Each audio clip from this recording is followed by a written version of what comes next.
सुता ए केटाहरू सुता नेपाली जनताहरू सुता चुनाव आइसक्यो सुता चुनाव सकिएको उसको भोलिपल्ट चाहिँ अनि आत्र गोरुको आँखा जत्रै आँखा पारेर उठा उठा है सुता है नेपाली जनताहरू सुता।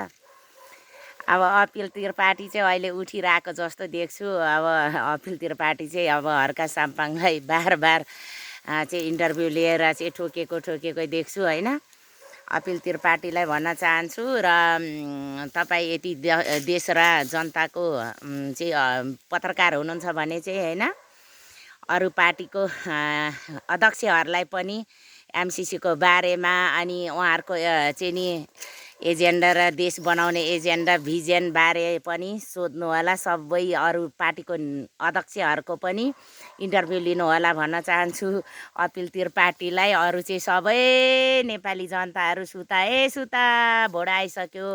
अब अहिले चाहिँ अपिल त्रिपाठी चाहिँ बेसरी हर्का साम्पाङको इन्टरभ्यू लिएर धुन्दान छ। अरू अध्यक्ष अरू पार्टीको अध्यक्षहरूको पनि लिनु पर्यो है अपिल त्रिपाठीलाई